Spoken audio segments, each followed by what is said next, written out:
கர்த்தர் நல்லவர், அவர் கிருபை என்றும் உள்ளது. ஆண்டவராகிய இயேசு கிறிஸ்துவின் நாமத்தினால் உங்கள் ஒவ்வொருவருக்கும் அன்பின் வாழ்த்துக்கள்.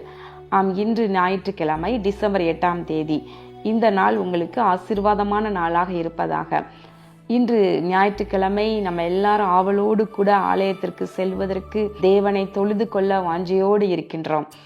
பிரியமானவர்களே, எந்த ஆலயத்திற்கும் நீங்கள் செல்லாதவர்கள் நீங்கள் நமது ஆசீர்வாத திருச்சபைக்கு நீங்கள் வரலாம். சென்னை மற்றும் விருதுநகர், மும்பையிலே நமக்கு தமிழில் ஆராதனைகள் நடைபெறும்.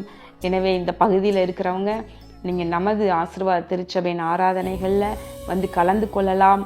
விசேஷமாக இந்த நாட்களில் வாக்குத்தத்தங்களை சுதந்திரித்து கொள்ளுதல் என்பதை குறித்து சகோதரன் தேவ செய்தி கொடுத்து வர்றாங்க.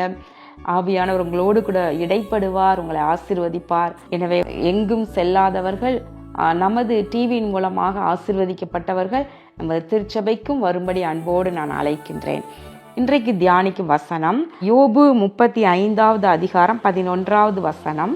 என்னை உண்டாக்கினவரும் இரவிலும் கீதம் பாட அருள் செய்கிறவரும் ஆகிய என் சிருஷ்டி கர்த்தாவாகிய தேவன். இங்கே யோபு சொல்லுகின்றார், என்னை உண்டாக்கினவர் இரவு நேரத்திலும் என்னை கீதம் பாட எனக்கு அருள் செய்கின்றார், கிருபை செய்கின்றவர், என்னுடைய சிருஷ்டி கர்த்தா என்று சொல்லி தேவனை புகழுகின்றார் என்று தேவனை சொல்லுகின்றாராம். பிரியமானவர்களே, அவர் நல்லா புரிஞ்சிருக்கிறாரு என்னை உண்டாக்கினது யார்.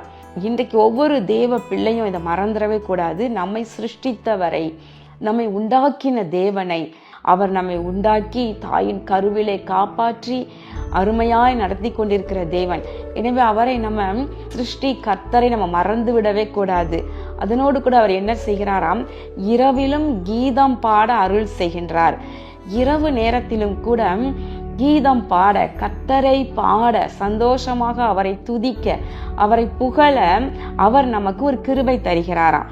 நம்ம டிவியில் கூட ஒரு பாடல் வரும், ஜெபிக்க எனக்கு கிருபை தாங்கப்பா, துதிக்க எனக்கு கிருபை தாங்கப்பா என்று சொல்லி அழகாய் ஒரு ஊழியக்காரர் பாடியிருப்பார்.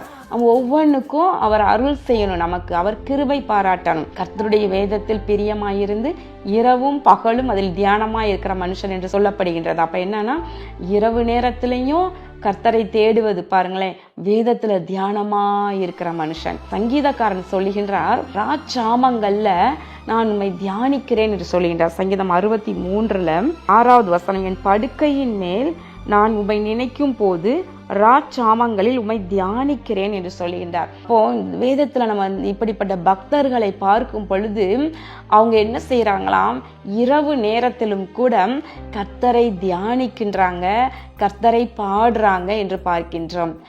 இன்றைக்கு இரவு நேரத்துல இப்படி நீங்க மகிழ்ச்சியோடு தேவனை தேட முடியுதா? ஒருவேளை இரவு முழுவதும் என்று சொல்ல வரல, ஏதோ ஒரு குறிப்பிட்ட நேரம், இரவு நேரத்திலையும் ஒரு அரை மணி நேரம், 1 மணி நேரம் உங்களுக்கு தூக்கம் வரலை அப்படிங்கிற நேரத்தில் நீங்கள் இன்னைக்கு என்ன பண்ணுறோங்க, எல்லாரும் எல்லார் கையிலையும் செல்ஃபோன் இருக்குது. அந்த ஃபோன் மூலமாக நீங்கள் இன்டர்நெட் மூலமாக உலகத்தையே அறிஞ்சு கொள்ள முடியுது. ஆனால் அன்றைக்கு பக்தர்கள் ராச்சாமங்களில் கர்த்தரை தியானிக்கின்றாங்க, கர்த்தரை பாட்டு பாடுறாங்க. எத்தனை பேர் இன்னைக்கு பாட்டு பாடுறீங்க? என்னுடைய அனுபவத்தில் நானும் என் கணவரும் சரி, இரவு நேரங்களில் ஏராளமாக நாங்கள் ஜெபம் பண்ணியிருக்கிறோம், நாங்கள் வேதத்தை தியானம் பண்ணியிருக்கிறோம். அதே நேரத்தில் இரவு நேரத்தில் ஏராளமாக பாடல்களை பாடி இருக்கின்றோம். சில நேரங்களில் என் கணவர் ஆவிக்குள்ளான அனுபவங்கள் வழியாக செல்லும் பொழுது அப்போது என்னிடம் சொல்வாங்க, நீ பாட்டு பாடிக்கிட்டே இரு என்று சொல்லுவார்கள். அப்போ நான் என்னாமல் நான் பாட்டு பாடிக்கிட்டே இருப்பேன். போதும், நீ பாடினது போதும் அப்படின்னு சொல்லிட்டு என் கணவர் சொல்வாங்க. அந்த நேரம் வரைக்கும் நான் பாடல்களை இரவு நேரத்தில் நான் பாடுவேன். அதிகமான காரியங்களை தரிசனங்களின் மூலமாக என் கணவரோடு கூட கர்த்தர் பேசுவார், இடைப்படுவார், ஆவிக்குள்ளாகி அவர்கள் பல காரியங்களை தரிசிப்பாங்க. அந்த நேரத்தில் நான் கர்த்தரை துதித்து பாடல் பாடிக்கொண்டே இருப்பேன். பாருங்களேன், இரவிலும் கீதம் பாட நமக்கு கர்த்தர் அருள் செய்கின்றார் என்று யோபு சொல்லுகின்றார். என்னுடைய ஊழியத்தில் ஆரம்ப நாட்களில் ஒரு சகோதரியை பற்றி நல்லா தெரியும்.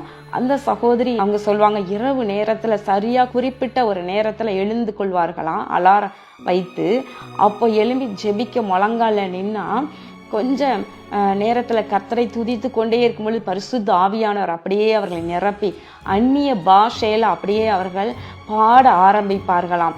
அது அரை மணி நேரத்திற்கு மேலே அப்படியே கர்த்தரை துதித்து அந்நிய பாஷையிலேயே பாடி முடிப்பார்களாம். பிரியமானவர்களே, கர்த்தர் விரும்புகின்றார். கர்த்தரை துதிக்க பாட சங்கீதக்காரன் எக்காலத்திலும் கர்த்தரை துதிப்பேன்னு சொல்றார் இல்லையா? அப்போ இவர் பாருங்க, இரவிலும் கீதம் பாடு. அப்போ யோபு ராத்திரி நேரத்திலையும் கர்த்தரை பாடி புகழ்ந்திருக்கார் என்று நாம் எடுத்துக்கொள்ளலாம். இன்றைக்கும் கூட தேவ பிள்ளைகள், நீங்கள் கர்த்தரை நல்லா பாடுங்க. இந்த டிசம்பர் மாதத்தில் நல்லா பாட்டு பாடுங்க. குறைந்தது தினமும் நீங்கள் 3 பாடல் பாடுறவங்க நீங்கள் இன்னும் கொஞ்சம் அதிகமாக 7 பாடல்கள் வரைக்கும் பாடுங்க.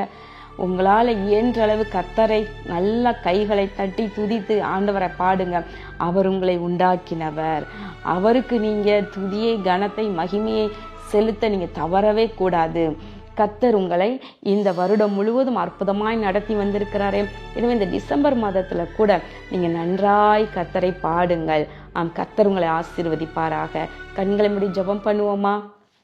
எங்கள் அன்பின் பரலோக பிதாவே, இதோ இந்த நாளிலே நாங்கள் தியானித்த வசனத்திலே இரவிலும் கீதம் பாட எனக்கு அருள் செய்கின்றவர் என்று உம்மை குறித்து யோபு சொல்லுகின்றார்.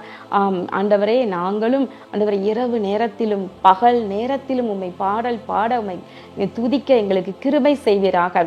இருதயத்தில் காணப்படுகிற துக்கங்கள், கவலைகள், பாரங்கள் இவையெல்லாம் உடைய பிள்ளைகளுடைய ஆண்டவரே இருதயத்திலிருந்து நீக்கி போட்டு நீர் கீதம் பாட அருள் செய்வீராக. இயேசு கிறிஸ்துவின் நாமத்தின் நல்ல பிதாவே, ஆமேன். கர்த்தர் உங்களை ஆசீர்வதிப்பாராக. ஆமேன்.